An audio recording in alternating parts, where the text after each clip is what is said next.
had a very difficult stretch, but you continue to perform at a high level. How are you able to get to your game? Basketball, when I'm on the court.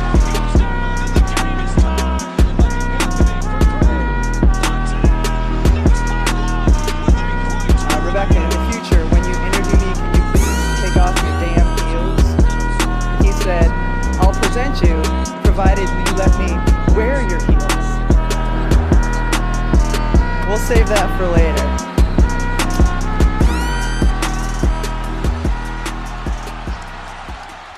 Bom dia, boa tarde, boa noite a todos vocês. Estou de volta e mais uma vez sem a Drica, né? A gente não vai endereçar agora as especulações, né, de que o NBA das Minas está rachado, porque a gente também vem rachando outro podcast, né? Semana passada vocês tiveram Nepopop e Drica e hoje eu trouxe o Gibas para me acompanhar aqui. Não estou sozinha, inclusive o Café das Minas mais forte do que nunca, né, Gibas? Boa tarde, bom dia, boa noite a todo mundo. Uma honra estar aqui realizando um sonho, né? Por anos aí fui ignorado pelo NBA das Minas. Mas, pô, um dia chegou, né? Meu dia chegou. Então, tô muito feliz de estar aqui. Agora a gente sabe quem era responsável por me barrar, né? Agora tá evidente quem que fazia com que eu não fosse convidado nunca. Mas sabia, Agatha, que não era você, né? Sabia que tinha você do meu lado. Muito honrado de estar aqui, muito honrado de estar aqui. Quero agradecer aí pelo convite. Espero estar à altura aí de podcast tão relevante para a nossa comunidade. Pois é, e assim, semana passada, Gibas, eu não sei se você viu, mas o Nepo e a Drica fizeram um podcast de 2h20, né? Muita coisa foi dita, muita coisa foi falada. A gente hoje vai ser mais sucinto, porque nós temos 2 temas específicos e a gente também não precisa ficar jogando muita conversa fora, né, Gibas? A gente vai direto ao assunto. Eu tenho até medo de ouvir esse último episódio e descobrir as atrocidades que foram ditas sobre a gente, porque sempre rola uma coisa ou outra, né? A gente não pode deixar esse tipo de comentário afetar, viu? Porque você sabe, né? Quem tem 2h30 para falar sobre qualquer assunto tá sempre pronto para falar mal de alguma coisa, né? E a gente não, a gente só tem comentários muito equilibrados. Falando em comentários equilibrados e até incríveis, excelentes, queria te fazer uma pergunta, Gibas. Ontem, você que é um homem muito ocupado, né? Acabou de lançar o Guia da Mary Cup, que é o nosso tema principal, mas teve tempo de assistir o show da Camila Cardoso? Pô, não vi, só vi depois, né? Ontem realmente eu fiquei ali na espera da definição da convocação. E, cara, o Brasil teve uma mudança no último minuto. E eu tive que mudar todo não, né? Mas estava pronto porque o Léo Mendel, que é um titular da seleção, foi cortado ontem, sabe? Então, eu tava com ele pronto pra soltar e tava prontinho. Até avisei no podcast, ó, se o Léo Mendel não for cortado, porque tinha essa questão da lesão dele, né? O guia sai por volta das 10. Agora, se ele for cortado, ferrou. Eu fiquei avisando o pessoal. E a gente não sabia se eventualmente ele vai, quem que iria. Então daria pra preparar 2 versões, né? Mas não imaginava que ele mesmo não ia. Então foi aí que atrapalhou muito. Só consegui... É do Léo Mendel, né? Claramente. Não é dele, né? É da lesão, né? A gente não pode culpar aí o atleta que perdeu a oportunidade de jogar. Mas vi depois. A sua oportunidade de assistir a Camila, que também foi muito incrível. Foi, né? E, colocando a culpa nele pra não colocar em você. Porque, assim, não ter assistido o jogo de ontem foi praticamente um crime. Porque o que o Chicago Sky fez contra o Liberty não fez durante praticamente a temporada inteira, né? Um time que tá catando os cavacos aí ao longo dessa temporada. Recebe muita mídia, muito holofote, óbvio, principalmente por causa da injuries, mas a Camila tem tido uma ascensão clara nessas últimas partidas, e especialmente na noite de ontem, em que ela faz 22 pontos, 15 rebotes, sendo 6 ofensivos, 5 assistências, 1 toco e 2 roubos de bola, isso tudo com 88% de aproveitamento. A gente vai falar mais de seleção masculina hoje, mas assim, para além do que o Chicago Sky fez ontem, o que a Camila representa hoje na renovação da seleção brasileira feminina também, Gibas? É a maior esperança nossa, né? A Camila é uma...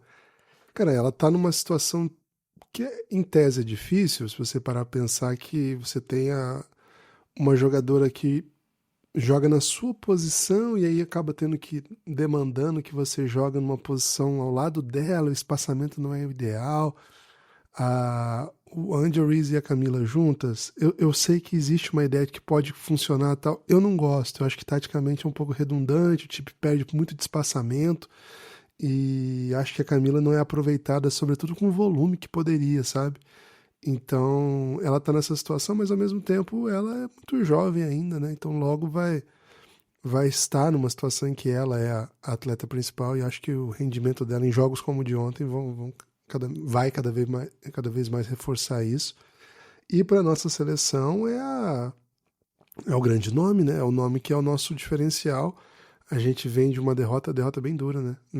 Na final da America Cup, em que o Brasil não conseguiu jogar porque ela teve problemas de faltas, né? E o Brasil perdeu muito do seu poder de fogo.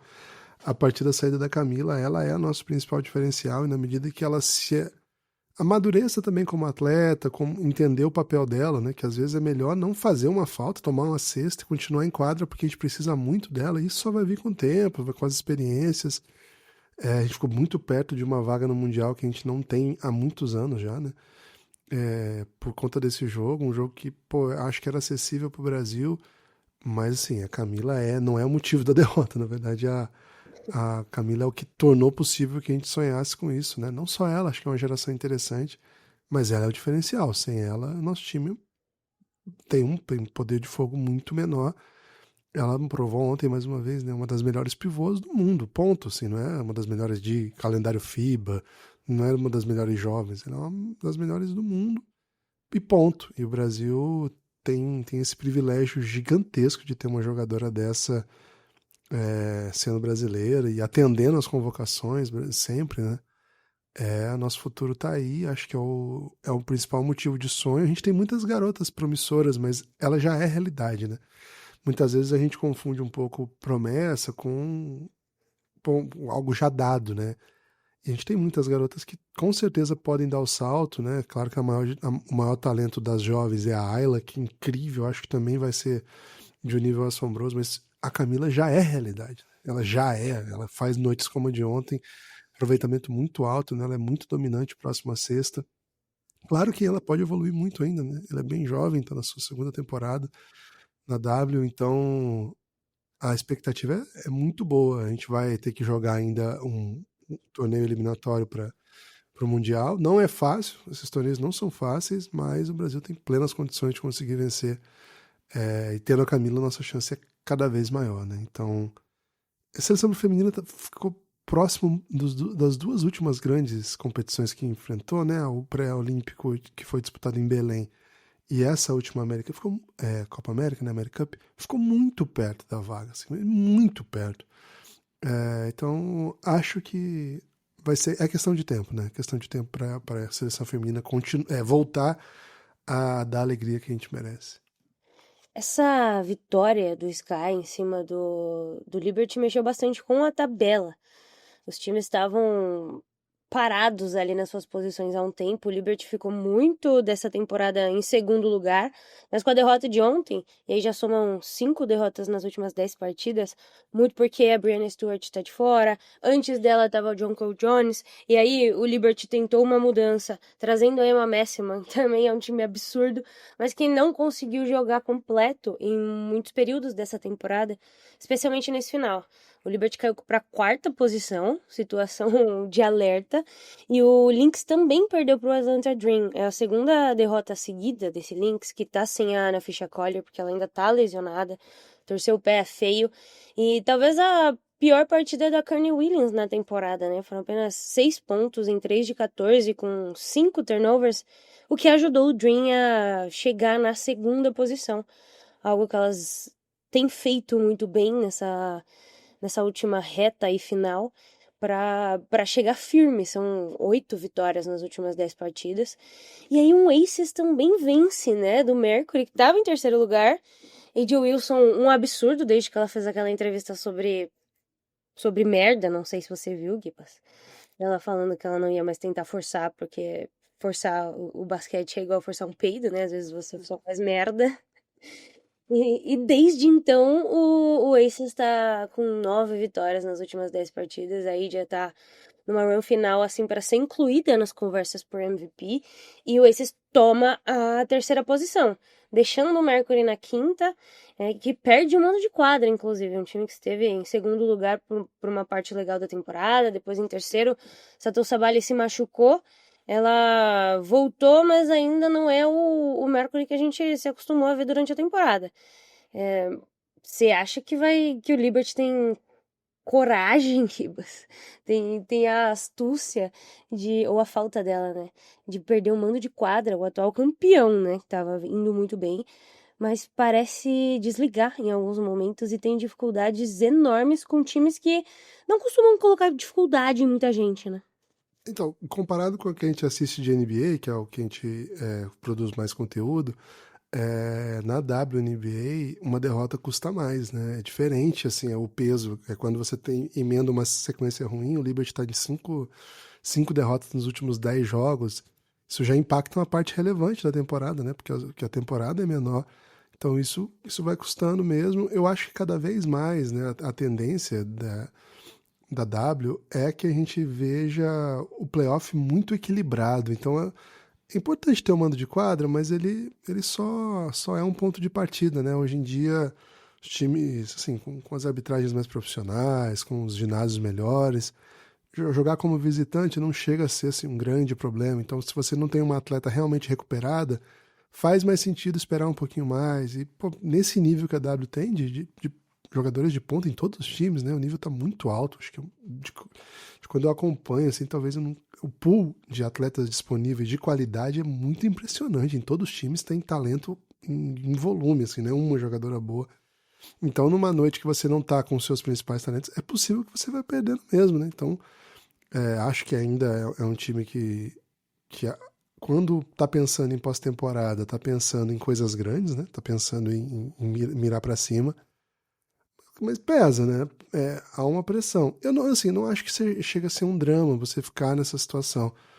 Mas tendo a opção de conseguir escapar dali porque não só é um problema ficar sem o mando, mas se você eventualmente fica em quinto, vamos supor, você joga o primeiro round contra um time duro, que vai ter passado com o mando, mas o pior é que na semifinal você já vai enfrentar o Lynx, né?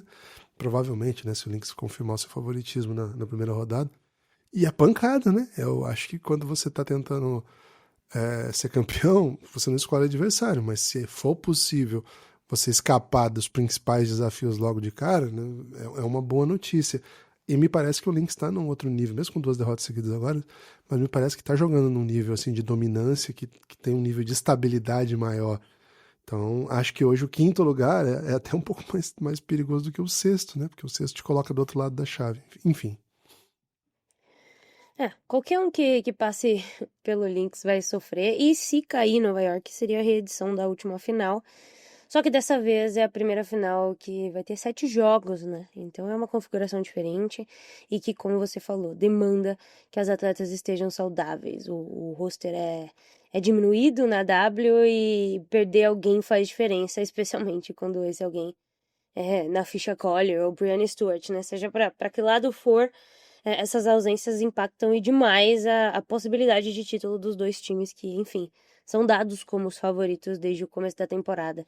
Ainda teve o jogo da Paige Bueckers, mas eu vou deixar para fazer um episódio inteiro sobre o WNBA, porque a temporada tá acabando, então faremos um grande resumão. Mas, Gibas, eu sei que vocês lá do outro lado da podosfera são muito fãs de Caitlin Clark, e eu não quero justificativas, eu só quero saber ao redor de quem você construiria um time hoje, Caitlin Clark ou Paige Bueckers?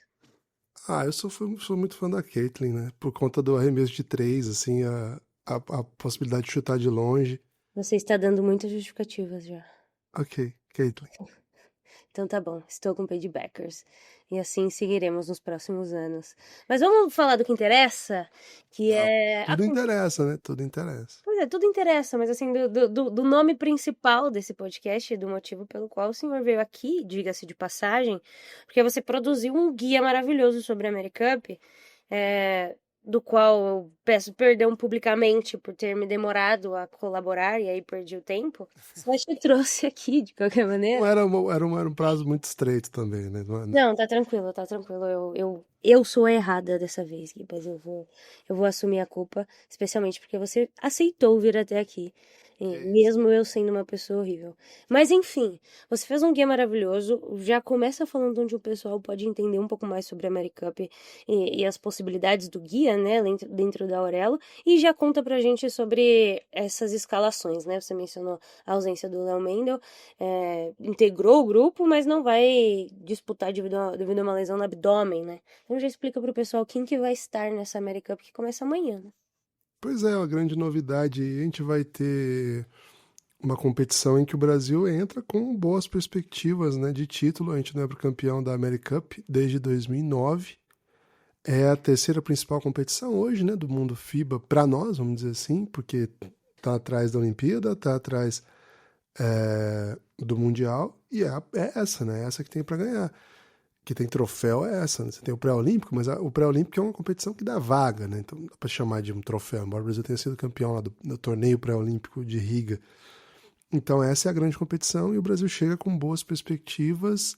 O Léo Mendel tá fora, para o seu lugar vem o Natan Mariano, irmão do Lucas Mariano, um jovem lá da base de Franca, muito interessante, jogador da posição 4, ele vem para sua primeira AmeriCup, é a primeira AmeriCup dele, do Reinan, e também do titular, que vai ser o titular da posição, suponho, né? Pelo menos pelos amistosos, o Gui Deodato. O Gui Deodato, a diferença dos dois, né? Os dois têm 21 anos, o Gui tem 34. O Gui tem uma longa carreira aí no basquete de clubes no Brasil. Múltiplos títulos, né? Campeão em Minas, campeão em Bauru, campeão pelo Flamengo agora. Campeão da Liga das Américas, né? Da BCLA pelo Flamengo. Pelo Bauru também, acho que estava no de Bauru. Campeão da Super 8 pelo Minas. É um cara que é da primeira prateleira aí do basquete nacional, né, do basquete de clubes do Brasil, mas não tinha conseguido ainda fechar a lista na seleção. Ele sempre é convocado, sempre está ali nos primeiros cortes também, né? Então ele vai ter essa oportunidade aos 34 anos de ser titular, porque acho que é o jogador que casa mais com a função, jogar na posição 3, tem um bom arremesso, é um jogador muito físico, né? Muito dinâmico, reboteia bem, é muito atlético, né? Um dos jogadores mais atléticos aí do basquete nacional. Então ele deve ser o titular. O time se mantendo aí, né? Com o que a gente tem nos últimos anos. Jorginho e Lucas Dias, os dois atletas jogando no Brasil, além do Gui. E Iago e Caboclo, as duas estrelas da seleção. O Brasil chega com bastante novidade comparado assim com o que foi as Olimpíadas, mas o núcleo ali, né, os jogadores que têm as maiores responsabilidades, está bem parecido, então o Brasil chega com bastante força nessa competição, viu, Agatha? Queria falar um pouquinho do formato, porque a AmeriCup vai ter 12 seleções, né, Gibas, divididas em 3 grupos de 4 times cada. E dividindo por times, o primeiro é o do Brasil, que também tem Bahamas, Estados Unidos e Uruguai. Estados Unidos, óbvio, não vem com força total, mas tem muitos destaques, né? Jaren Grant, por exemplo, irmão do Jeremy Grant, alguns outros jogadores com passagem pela NBA. A Bahamas também vem desfalcada, sorte a nossa, sem Ayton, né? Sem Bud Hildes e Kai Jones também, mas tem outros jogadores interessantes. E o Uruguai faz parte desse grupo também, que tem alguns jogadores que já participaram, inclusive, do NBB. Como você vê esse grupo e a nossa colocação dentro dele para passar para a próxima fase, uma vez que os 2 melhores times de cada grupo passam, assim como os 2 melhores terceiros, né?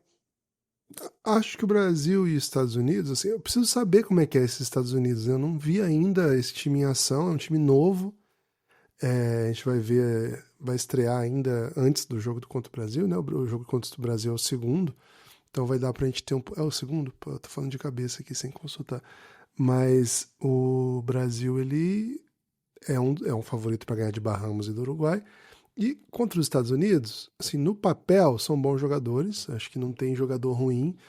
É muito difícil os Estados Unidos montar um time com jogadores ruins, né? Os Estados Unidos é um ótimo produtor de talentos.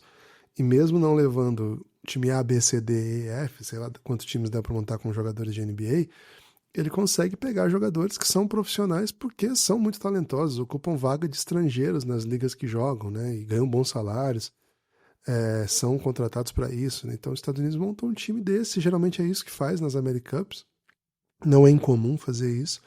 Então montaram um time de alguns jogadores que estão aí jogando na Europa, alguns estão no Japão, alguns com passagens para a NBA. O mais famoso talvez seja o Langston Galloway, que jogou no Knicks, o Jeremy Grant, também é o irmão do Jeremy Grant, que é um pouco mais famoso que ele, né? Os dois sobrinhos do Horace Grant. Eles são talvez os mais famosos. O Jamil Ramsey também, é um cara que tem um pouco de nome. Mas no geral, assim, são bons jogadores. Se isso vai dar liga ou não, a gente nunca viu, né? A gente nunca viu. Os Estados Unidos pode dar muito certo. O técnico é o Stephen Silas, o técnico que estava no Houston Rockets antes do Udoka chegar. Pode ser que funcione, sabe? Pode ser que funcione, mas precisamos ver. Então, considerando aí que os Estados Unidos é ainda uma incógnita, pode ser que montou uma defesa incrível com esses caras, mete bola, e é um jogo que vai ser difícil, é difícil vencer os Estados Unidos sempre. Então o Brasil chega com boas condições, tem que ganhar desses Estados Unidos para ficar em primeiro. Acho que os dois não vão ter muita dificuldade para vencer Bahamas e Uruguai. O grupo B conta com Panamá, Venezuela, Canadá e Porto Rico. Canadá também não vem com força máxima, né? Nem Shai, nem Dort, mas vem com Keyshawn George, que tá no Washington Wizards, e com Leonard Miller, do Minnesota Timberwolves. Inclusive, queria mandar um abraço pro Lucas Guanais, que fez um guia maravilhoso na ESPN com os jogadores convocados de cada seleção. E Porto Rico vem com o José Alvarado, né, que provoca muitas sensações nos torcedores da NBA em geral. Panamá e Venezuela estão numa fase de recomposição, né, de troca de gerações e tudo mais. Acho que a gente pode falar principalmente no Panamá do Gaskins, né, que era da Unifacisa, e vi muito lá na arena. Pois é, jogou a última temporada dele ano passado, esse ano não renovou. E curioso que você citou duas seleções que têm jogadores que são vinculados à Unifacisa, né? Porque o melhor não sei, mas um dos bons nomes da Venezuela para essa temporada é o Cifontes, que já foi anunciado também pela Unifacisa, vai jogar lá. Pode-se dizer que na vaga do Gaskins, né? Não é exatamente assim que organiza, mas né? Vai sair um, vai entrar outro, os dois são estrangeiros. Então eles vão se enfrentar aí, um duelo interessante aí de futuro e passado da Unifacisa. Tem outro ex da Unifacisa nesse grupo, que é o Kubidjan, né? O Kubidjan também jogou na Unifacisa, jogou no Flamengo também, tá também na Venezuela. O Panamá, inclusive enquanto a gente tá gravando, tá tomando 20 já de Porto Rico. Não gosto muito do projeto do Panamá de basquete, porque talvez tenha mostra assim, um descompromisso com a competitividade que sempre me incomoda muito. Acompanho o Panamá já há algum tempo e sempre me espanta assim, o nível de qualidade técnica que os jogadores têm, mas também um nível de descomprometimento assim, com as coisas que estão acontecendo em quadra. Tem pouca defesa, tenta resolver sozinho no ataque, sabe? É um pouco bagunçado. Então eu não gosto, sabe? Não é um time que eu costumo me alegrar muito ao ver. Esse ano eles contrataram o técnico Gonzalo Garcia, foi técnico aqui do Flamengo também, era assistente da seleção argentina, vice-campeão do mundo, um técnico famoso, conhecido. Múltiplas temporadas em times bons aí da Argentina. E eu não sei se ele estava no vice-mundial, mas ele teve em várias competições pela seleção argentina. E, assim, o começo do jogo ele até vi, assim, ele tentou ficar próximo, começou agora, né? O Mundial a American Cup tá rolando enquanto a gente tá gravando o primeiro jogo. E, assim, os vícios apareceram de novo. Rapidamente, Porto Rico abriu vantagem, assim, jogando nessa dinâmica mais competitiva, né? Com defesa, né? Porto Rico é um time que defende muito físico. O time da Venezuela, acho que é um caso um pouquinho diferente, assim. Acho que tem um pouco mais de comprometimento, mas também não defende tanto. É um projeto que eu acho que tem mais dificuldades de se consolidar, mas existe, assim. Existe uma organização, existe uma tentativa de criar condição para que esse time seja melhor. O basquete da Venezuela padece de algumas dificuldades básicas, assim, né? O calendário não tem o ano todo. Boa parte dos jogadores tem isso de jogar um pouco no Brasil, um pouco na Venezuela, um pouco em outros lugares, sabe? Então não é uma geração tão espantosa, né? Acho que as próximas gerações da Venezuela vão ser melhores. Já teve geração da Venezuela batendo bem no Brasil, recentemente, nas categorias de base, mas acho que não chegaram ainda no adulto, sabe? Vamos ter que esperar mais uns anos para ver essa molecada chegando.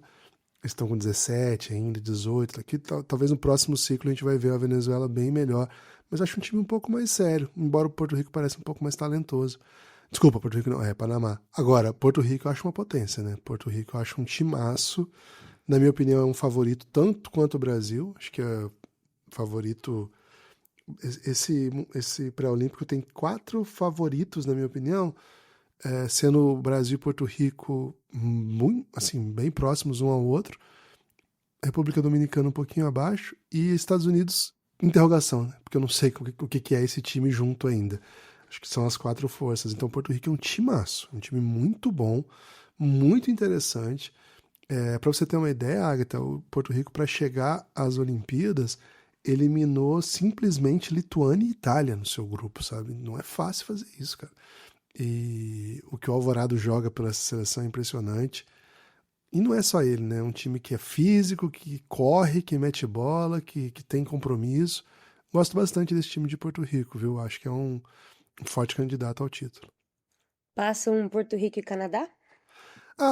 Bem lembrado, o Canadá tem uma questão, né? O Canadá, ele tem a dádiva de ter o melhor jogador do mundo hoje, né? Que é o Shai Gilgeous-Alexander, MVP e campeão da NBA, MVP das finais, dono da NBA hoje, e jogou pelo Canadá as últimas competições, mas além dele... Um abraço pra todo mundo que torce pro Oklahoma City Thunder, se tiver alguém. Yes. Um abraço. Esse é o povo bom, né? E o Canadá, né? Ele teve esse projeto que botou mais de 20 jogadores da NBA nos últimos anos. Então, que nenhum deles consiga... o time não consiga levar nenhum dos jogadores relevantes da NBA, acho que é o projeto dar uma pensada, assim, o que quer, né? O que quer pra vida. Porque na prática, é a competição que o Canadá tem pra vencer. Nunca venceu. O Canadá nunca ganhou essa competição. Assim, o elenco que conseguiu levar tem alguns bons nomes. Tem até, você citou, né? O Leonard Miller, que tá lá. O menino do Wizards também, o Keyshawn George. Isso, Keyshawn George. Tem o Kyle Wichter, que eu gosto dele. Tem o Hines, que é um bom armador que joga na Europa, mas assim, não é do nível das potências. Claro que vai ser um time difícil, um time muito... Assim, que tem jogadores físicos, mas esperava mais, assim, o Canadá como potência, assim, pelo menos tentar se candidatar a ser uma potência das Américas, né? O time vem de uma Olimpíada, foi eliminado nas quartas de final para a França, mesmo com todo mundo, né? O time vem de um bronze no Mundial, ao mesmo tempo que foi bronze no Mundial, quase ficou fora, tendo perdido para o Brasil, inclusive. Assim, ficou perto de ficar fora. Então, sabe, o Canadá é um projeto estranho de basquete. Assim, forma jogadores muito bons, mas a seleção ela não inspira muito medo. Dito tudo isso, Venezuela e Panamá não me parecem ter condições de competir com eles. Talvez Venezuela um pouco. A gente vai ver hoje o jogo, daqui a pouco. Mas acho difícil. Mas pro restante da competição não boto muita fé no Canadá, não. Se o Canadá for longe, eu vou me dar muito mal, porque eu tenho falado mal deles em todo lugar que eu vou. Gibas, e geralmente você erra, né? Palpites, então. Não, peraí, pô. Eu erro os palpites aqui no NBA das Minas porque vocês perguntam coisas muito difíceis. Né? Será? Eu vou criar uma nova pergunta para o próximo palpite que só você responderá. Especial. Você ganhou uma pergunta de tanto que você errou. Ok. Meus parabéns. Grupo C. Acho que eu nunca acertei um palpite. Então, você é o grande recordista. Você é eterno nesse podcast. Sua camisa está aposentada. Grupo C. Nicarágua, Colômbia, Argentina e República Dominicana. Bom, a Argentina é a atual campeã, mas chega com muitos desfalques, né? Campazzo não tá, La Provítola, Gabriel Deck, que bateu demais no Brasil da última vez, mas traz alguns jogadores, inclusive o Vildosa, né? Que era do Flamengo. E aí você tem outros 3 projetos, eu acho que, como você ressaltou, da República Dominicana, que pode até ser a grande favorita desse grupo, né? Pelo que faz dentro de quadra e pelos resultados que teve nas últimas competições, mesmo também não estando completa. E aí temos Colômbia e Nicarágua. Sinceramente, não sei dizer muito da Nicarágua, queria saber até de você a seriedade desse projeto. E como vem esse grupo? Classificam República Dominicana e Argentina ou rola uma chancezinha aí de Argentina nem passar? Acho difícil a gente ainda não passar, porque ainda tem a opção de ser melhor terceiro, né? E eu não vejo um mundo que a Nicarágua vence a Argentina, acho muito difícil. E aí você tem condição de, por ter jogado competitivo nos jogos, né? Mesmo tendo perdido para Porto Rico e eventualmente aí para Colômbia, enfim, não vou dizer que não existe esse mundo, tá? Agora, o que me causou estranheza foi, de novo, né? Por que a Argentina não veio firme para esse campeonato? Claro que a La Provítola e Deck foram lesões, né? Então vai falar o que de lesões, né? Só que o Campasso participou do período de preparação e depois, não sei se foi bem dispensa, não sei se foi exatamente o que rolou, sabe? Mas ele participou só do período da Europa e falou, bom, acho que eu vou ficar fora agora o resto e vocês vão com molecada, foi um acordo que ele fez. Assim, não gosto, né? A Argentina tem outros bons nomes, assim, e que não foram também para essa competição. O Luca Vildossa, o Garino já está um pouco mais em outro momento da carreira, né? Mas, assim, acho que de maneira geral, o que dá para dizer assim, a Argentina não é um país para ficar fora do que tem ficado, sabe? A Argentina não ir sequer ao pré-olímpico, para mim não faz nenhum sentido, sabe? A Argentina não ir ao Mundial não faz sentido para mim. Então, acho que a Copa América era uma boa oportunidade, primeiro, para pontuar no ranking, para ficar em chaves melhores, né, nos torneios de eliminatória, e para recuperar um pouco do prestígio argentino, né? Depois daquele título aqui no Brasil, o time foi eliminado em casa. Primeiro, perdeu a vaga para o Mundial em casa para a República Dominicana, e depois perde o pré-pré-olímpico, né, que é um torneio que foi classificatório para o pré-olímpico, perde o pré-pré-olímpico em casa para Bahamas, né? E não vai para Mundial, não vai para pré-olímpico e, claro, consequentemente, Olimpíada. Não é isso, né, que a gente espera da Argentina. O Bolmaro, que era para ser ou é o próximo grande talento, até jogou na NBA, não conseguiu se virar um grande talento e não tem vínculos com a seleção, né? Pede dispensa para agradar o clube, umas coisas assim que para mim não fazem tanto sentido se você pensar que a Argentina não vai... Quando que ele vai disputar então? Porque a Argentina não foi para a última Olimpíada, não foi para o último Mundial. Quando que ele vai estar disponível então, sabe? Então, assim, longe de mim ficar triste pelo mau momento da Argentina, não é isso, mas me causa estranheza o momento do basquete argentino, que sempre foi um basquete que mostrou muito comprometimento, né? Um vínculo muito forte entre o projeto de seleção e os jogadores. Dito isso, a Argentina vai com uma molecada comandada pelo Prigioni. Prigioni é assistente do Timberwolves, um técnico moderno, acredita em questões táticas bem evoluídas, mas tenho muitas dúvidas, viu, Agatha, do que vai ser esse time. Eu gostei, assim, taticamente, acho que o time tem coisas legais. Os dois pivôs são bem legais, sabe? O Cafaro e o Juan Fernandes, dois pivôs muito interessantes. Tem alguns meninos nesse time que eu gosto. O Negrete vai jogar no Flamengo agora, é bom jogador. O Corbalán, bom jogador. Não é o Facundo Corbalán, é o outro Corbalán, Gonzalo Corbalán. É bom jogador também. Tem o veterano Brucino que vai liderar. Então não é um time para perder para equipe sem projeto, né? Mas não me parece o que a gente está acostumado a ver com a Argentina, né? Que é sempre um time tão forte, tão competitivo, que briga sempre lá em cima. Fiquei bem frustrado, assim, pensando em talento para a competição, com o que a Argentina pode arrumar. E especificamente o caso da Nicarágua, jogando em casa, assisti 2 amistosos da Nicarágua porque eu não sabia nada da Nicarágua, você quer conhecer os jogadores. Eu gostei assim, de algumas coisas, mas eu achei o time muito fraco. Tem 2 bons jogadores, o amador, Jarred Ruiz, que joga lá no Real Estelí, que é um bom time das Américas, bom jogador, e o Sharmod, acho que é assim que fala o nome dele, que até jogou em Baylor ano passado, fez a Summer League pelo Cavs. Achei um bom pivô, mas o resto do time achei muito limitado, assim, muito abaixo do nível competitivo. Então acho bem difícil que o Nicarágua arrume alguma coisa, mas com a torcida, sabe como é que a torcida influencia a arbitragem, né? E se tiver num dia que a bola estiver caindo, vai saber, né? Agora, a Colômbia, eu acho que é um time que dá pra perder, sabe? A Colômbia ganhou do Brasil recentemente, em cenários muito específicos, o Brasil não tinha feito uma boa viagem, era na Colômbia o jogo, os jogadores estavam muito cansados, o Brasil errou muito, mas enfim, a Colômbia acho que tem um pouco mais de poder de fogo, acho melhor que a Nicarágua, embora vai dar jogo também com a Nicarágua, e eventualmente aí com a Argentina jogando mal pode incomodar, a Colômbia nunca passou de fase numa America Cup, então pode ser a primeira vez, também não apostaria nisso, acho que da Argentina e Rapidão. Agora, a Rep Dominicana, né, República Dominicana, é o grande time desse grupo aqui, na minha opinião. É um dos favoritos da competição. Um time que tem um perímetro muito perigoso, mas muito perigoso mesmo. Cara, o Feliz mete bola pra caramba. Jean Monteiro é chutador e criador. Os dois, né, são chutadores e criadores. Difícil de defender esses dois. Eles não defendem muito também. Acho que eles até cumprem papel. O Tia Garcia faz bons planos para protegê-los. Eles ainda trouxeram o David Jones Garcia, que é um menino que está vinculado ao Spurs, acho que está jogando pelo Austin Spurs na G-League, já teve no Capitanes. Ele mete muita bola também, jogador bem arrojado.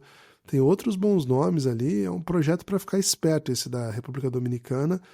E esse, diferente do... Assim, acho que existe essa expectativa que vá longe e tem condição de fazer história, porque a melhor classificação até hoje deles foi no terceiro lugar. Desculpa, foi uma semifinal, acho que tipo, foi em quarto, não lembro se foi em quarto ou terceiro, mas foi uma semifinal em 2011, que eles perderam até pro Brasil o jogo da vaga. Então, a gente pode ver história. Nesse grupo, acho que tem boas chances de dois times fazerem história aqui, né? Tanto a Colômbia quanto a República Dominicana estão em boa situação para fazer história. Mas temos que respeitar a Argentina, né? É um projeto de basquete muito sério. Sério, não sei se é a palavra atual, mas assim, muito tradicional, isso sim, e que gera bons jogadores sempre, né? Então a Argentina é forte demais. O Brasil estreia amanhã, né, Gibas? Contra o Uruguai, às 4h10 da tarde, sabadão, dá pra assistir. Também dá pra assistir o jogo do domingo contra as Bahamas, às 6h40. E na terça-feira, Estados Unidos, às 10h10. Você tá confiante de que a gente será líder desse grupo? Tô confiante, tô achando que a gente vai ser campeão, viu, Agatha? Tô na expectativa. Não acho que o Brasil tem obrigação de ser campeão, mas é uma expectativa grande e o time entra com condição de ser campeão. Então tô achando que o Brasil vai sair em primeiro, sim. E assim, falando em campeão, né, o Brasil tem colecionado algumas vitórias importantes e, não diria importantes, mas moralizadoras, principalmente através da base. Vamos falar de Global Jam e especialmente do título da Universidade, né? Acho que para além do título, pelo jeito como as coisas aconteceram, né? Desde a semifinal contra a Alemanha, em que os caras mudaram o placar, até uma final absurda com diversas reviravoltas e tá perdendo por 26 pontos no terceiro quarto é uma delas. Foi bastante absurdo, mas eu acho que a calma e a maturidade com que os jogadores colocaram a bola debaixo do braço naquele último quarto e resolveram a partida é absurdo. Você acha que um pouco dessa confiança passa para a seleção principal nessa America Cup? Assim, eu acho muito legal o que aconteceu, foi incrível, mas acho que, assim, passa pro Reinan, que tava lá, né? Não acho que a seleção vai entrar, assim, com mais ou com menos confiança por conta nem do Global Jam, menos pela grande campanha na Universidade, né? Foi realmente incrível, foi, assim, doeu o coração, o sofrimento na semifinal, o jeito que nós vencemos foi espiador, assim, foi emocionante.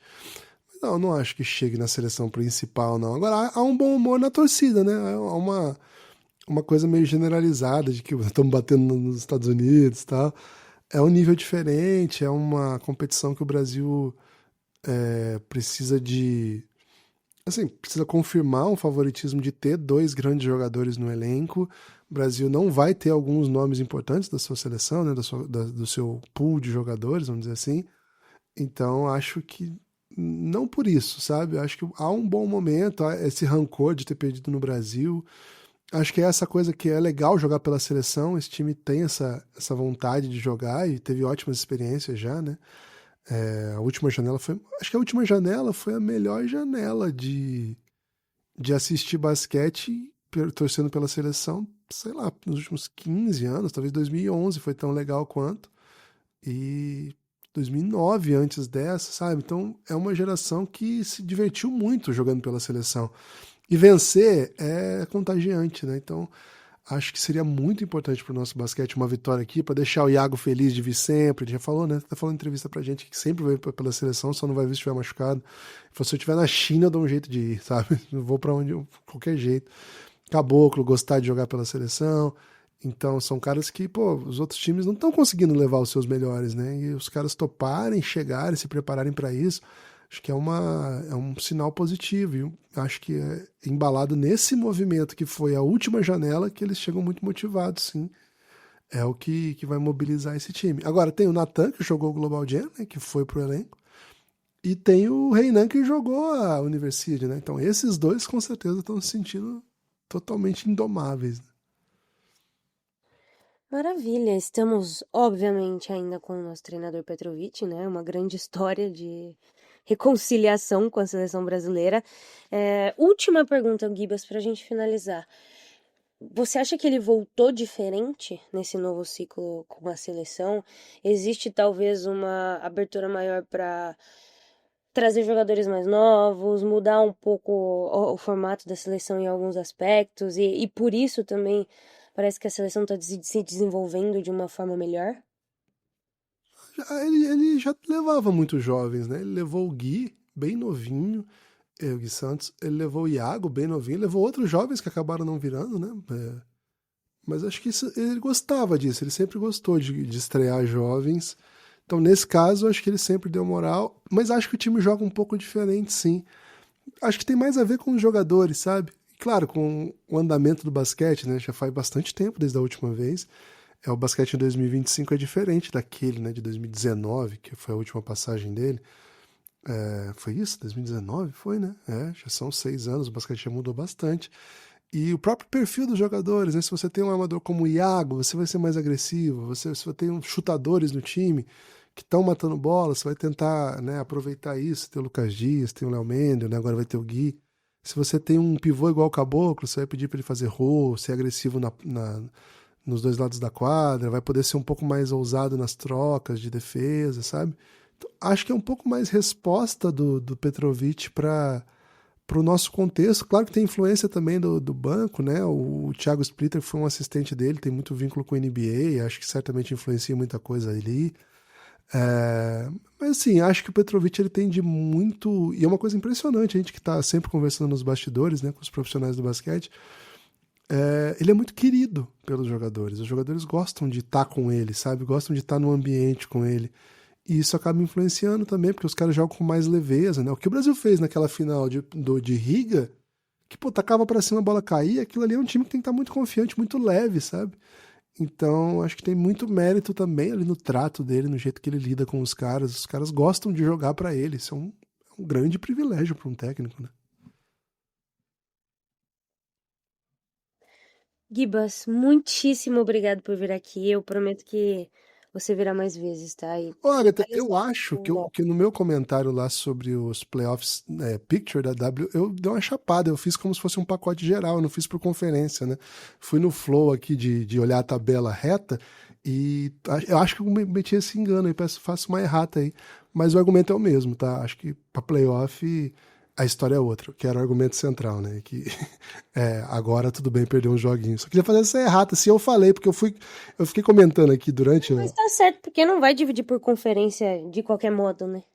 Ainda não significa nada. Até acho que terminar todas as expansões vai continuar nessa lista reta aí. Então, Hum.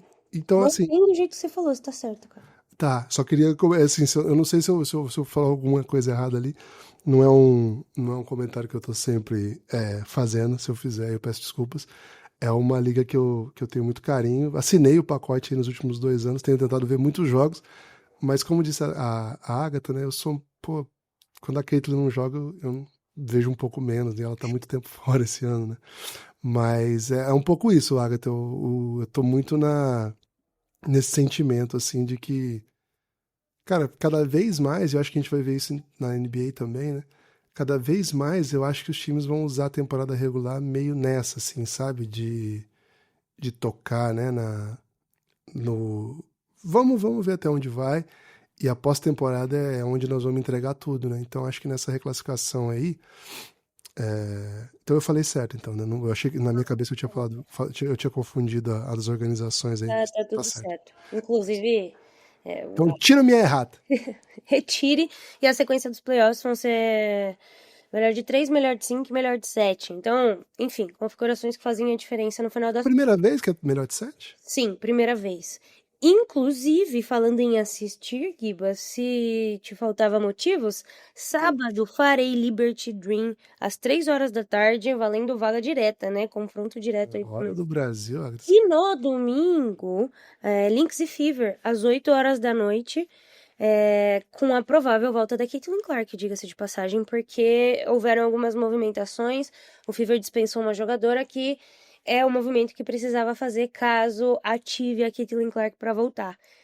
Não sei, veremos. Talvez não volte, talvez volte, mas ainda assim jogasse, porque o Lynx ainda não tem na ficha caller, mas ela é a Boston e todo mundo lá do Fever está jogando às 8. Ambos no GOAT e comigo nos comentários, vai ser bem massa. E mais uma vez, Gibas, obrigada pelo episódio. A gente volta com você pros palpites e pro seu grande quadro Não, vou errar. exclusivo, tá? Vou errar. Mas obrigado, agradecer o convite. Espero não ter falado muita besteira aqui. Acho que eu vou errar muito nos meus palpites aí da America Cup, porque é uma competição que é muito dura e é muito espaço curto de tempo. Mas a gente vai fazer muito conteúdo lá no Café Belgrado, na torcida, porque a galera abrace a competição, né? Acho que precisa um pouco que o Brasil entregue entretenimento. E acho que há uma certa desmobilização quando... Pereira já chegou lá? Já tá por lá? Chegou, tá lá já, tá andando pelas ruas de Managuá, acho que é assim que fala, Manágua, né, o acento no segundo A, nas ruas de Manágua, e já tá trazendo conteúdos. A gente postou ontem uma coletiva engraçada que ele fez com o Jorginho, que só tinha ele lá, e os caras rodearam ele, ficou bem legal. Vai ter muito conteúdo aí. A gente precisa que a galera acredite, né, que essa competição é o que tem pra gente. Claro que a Olimpíada e Mundial é muito legal, mas, pô, a última Olimpíada a gente ficou nas quartas e foi super legal, foi super sucesso, sabe? Porra, Mundial, a gente dos Estados Unidos, sabe? Quem não gostou, não assistiu, sinceramente. Pô. Então, mas a gente gosta de ser campeão. Então, a America Cup deve ser a missão brasileira, sabe? Pô, nós temos que ir pra ganhar, nós somos tetracampeões desse negócio. E a gente faz 14 anos. 14 não, peraí. 16 anos que a gente não ganha. Obrigado. 16 anos que a gente não ganha esse negócio, pô. A gente tem que ganhar, pelo amor de Deus. Especialmente porque a Argentina é a última campeã, né? E foi de um jeito bem dolorido. Pô, eu tava lá. Você não tava, né? Mas tinha. A Nelly estava. Isso, da NBA das Minas. A Nelly estava. Pois. Cara, foi muito triste aquilo, porque o Brasil jogou muito mal o primeiro tempo e faz uma remontada incrível no segundo. E o Lucas Dias tem a última bola com espaço e a gente tava de frente pro lance, assim. A gente desceu antes, né, pra ver o final do jogo, já ficar ali perto da coletiva. E, cara, ele tinha o look, assim, ele deu o arremesso, a bola bate no ar e não cai. O Brasil ia conquistar um título muito lindo. E na coletiva de imprensa, Agatha, fui molhado, não só eu, né? A comitiva do Café Belgrado, tava eu, o Lucas e o Pereira lá, fomos molhados pelo Campasso. Então, precisamos de vingança. Denúncia. Aliás, já fomos vingados pelo Eric Gordon, né? Que eliminou de todas as competições do mundo. Mas ainda tenho rancor de ter sido molhado por Campasso. Semana que vem... Sabe que tem aquele negócio deles invadirem a coletiva pra molhar o técnico e tal? Foi assim que sobrou pra gente. Jogou na cabeça de vocês. Não na cabeça, né? Mas espirrou na gente. Fiquei muito magoado. Semana que vem, eu e Drica estaremos aqui para comentar todos os rumores, tá? Da nossa separação. E é isso, a off-season tá devagar, porque assim, a off-season de campeão é só renovação, né? Velocidade de cruzeiro. A off-season de quem tem o principal jogador machucado também não tem que movimentar muita coisa. Então a gente tá seguindo o ritmo dos nossos times, mas devemos aumentar um pouco a frequência agora para os playoffs da W, porque vai ser muito massa. Um beijo pra todo mundo, até semana que vem. Obrigado, gente. Obrigado pela atenção, Agatha. Um abração.